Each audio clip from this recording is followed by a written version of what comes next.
আমি তার আমিরকে দেখেছি, তিনি বলার চেষ্টা করছেন প্রধানমন্ত্রী কোনো রাজপরিবার থেকে হবে না, কৃষকের ছেলে শ্রমিকের ছেলে প্রধানমন্ত্রী হতে পারবে।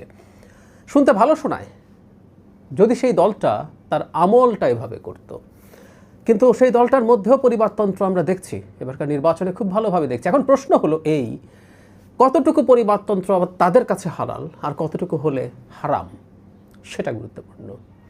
যেমন জামায়াতে ইসলামীর এমপি ইলেকশন করছেন এবার জনাব মতিউর রহমান নিজামীর সন্তান, নির্বাচন করছেন দেলোয়ার হোসেন সাঈদীর 2 সন্তান, মীর কাশেম আলীর সন্তান ব্যারিস্টার আরমান। আমি আরমানকে নিয়ে একটু আলাদাভাবে কথা বলতে চাই যে পরিবারতন্ত্রের সবচেয়ে ন্যাক্কারজনক উদাহরণ হচ্ছে এটা।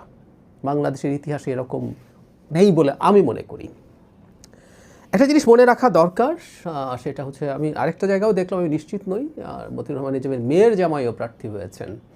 মানে পরিবারতন্ত্র জামাতে নেই, ওনাদের আমির পরবর্তীতে কেউ হবেন কি হবেন না সেটা আরেক আলোচনা। লক্ষণ বলছে তারা সবই একই কাজই করছেন।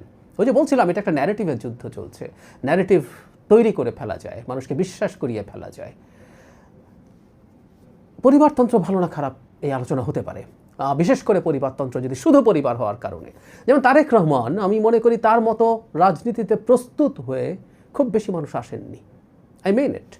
2001-06 তিনি যতটুকু রাজনীতির দীক্ষা পেয়েছিলেন, পরবর্তীতে ক্ষমতার বাইরে থাকার সময় একটা মানুষের রাজনীতি আসলে শেখা হয়ে ওঠে যখন তিনি বিরোধী দলে থাকেন, আমি মনে করি। বেগম খালেদা জিয়াও তেমনি রাজনীতিবিদ হয়ে উঠেছিলেন যখন জিয়াউর রহমান হত্যাকাণ্ডের শিকার হলেন, এরশাদ শাসন আসলো, তখন সেই এরশাদ বিরোধী সময়ের আন্দোলনের মাধ্যমে। ঠিক একইভাবে জনাব তারেক জিয়া বিরোধী দলে থেকে বছরের পর বছর দল পরিচালনা করে সত্যিকার অর্থেই একজন অসাধারণ নেতা হয়ে উঠেছেন। তার পারিবারিক ব্যাকগ্রাউন্ড আছে, সেটা তাকে সাহায্য করেছে, অস্বীকার করি না, কিন্তু শুধু তিনি পরিবারের সদস্য হন বলেই নেতা হয়ে গেছেন, খুব খুব ভুল ধারণা। যেটা বলছিলাম, ব্যারিস্টার আরমান ঢাকায় একটা আসনে নির্বাচন করছেন সঞ্জিদা ইসলাম তুলির বিরুদ্ধে। এর চেয়ে খুব বাজে ধরনের পরিবারতন্ত্রের উদাহরণ আসলে হতে পারে না। কেন বলছি? আরমানের প্রতি আমাদের সবার সহমর্মিতা আছে, সত্যিই আছে। তিনি শুধু গুম ছিলেন তা না, তিনি গুম থাকার সময় মারাত্মক রকম টর্চার্ড হয়েছেন। তো সেই গুমের সময়কার টর্চারের গল্প আমরা জানি, সত্যিই জানি। এটার ক্ষেত্রে তিনি জনাব গোলাম আজমের পুত্র আবদুল্লাহ আমান আজমির চাইতে ভিন্ন। জনাব আজমি বেশ ভালোভাবেই ছিলেন, ভালোভাবে মানে গুম হওয়া অবস্থা, মানে গুমের মধ্যে কাউকে শ্রেষ্ঠতম শান শওকতে রাখলো, এটা বিভৎস, এটা নিয়ে ডিবেট নাই।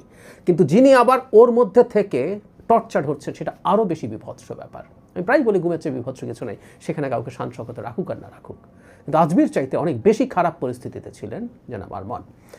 তার মেন্টাল ট্রমা, পিটিএসডিও হতে পারে, সম্ভাবনা আছে খুবই।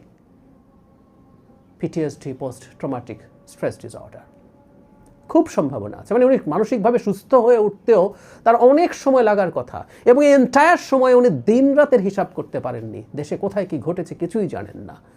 সেই মানুষটা কি মনোনয়ন পাওয়ার যোগ্য? তার প্রতি সব সহানুভূতির পরও এই প্রশ্ন করছি। উনি কিছুই জানেননি বহু বছর দেশে কি হয়েছে, গত 1.5 বছর উনি সব জেনে গেছেন। তারা তিনি মানসিকভাবেও কতটুকু সুস্থ হয়ে উঠেছেন সেই প্রশ্ন আসবে। তার উপরে ওনাকে এই অবস্থায় কয়েক মাস আগেই, জামাত তো তার প্রার্থিতা চূড়ান্ত করেছে বেশ আগে, কয়েক মাস আগেই নির্বাচনের মাঠে নামিয়ে দেওয়া হয়েছে, জাস্ট মানুষের সিম্প্যাথি ব্যবহার করে নির্বাচনে জেতার জন্য। এবং অবশ্যই জনাব আরমানের বাবা ধনাঢ্য ব্যবসায়ী মীর কাশেম আলী জামাতের গুরুত্বপূর্ণ নেতা ছিলেন, এবং তিনি জামাতকে প্রচুর ফাইন্যান্স করতেন, এ ধরনের কথা প্রচলিত আছে। সেটা হতেই পারে, থাকতেই পারে। তো জনাব আরমানকে মনোনয়ন দেওয়ার মাধ্যমে পরিবারতন্ত্রের এক চূড়ান্ত দেখালেন জামাতে ইসলামে। অন্যগুলো তো আছেই, এটা চূড়ান্ত। মানে উনি জামাতের কী কর্মকাণ্ডে জড়িত ছিলেন, উনি জামাতের কোন পদে গেছেন, কি জানেন উনি দেশ সম্পর্কে, কি পরিস্থিতিতে ছিলেন, অ্যাবভ অল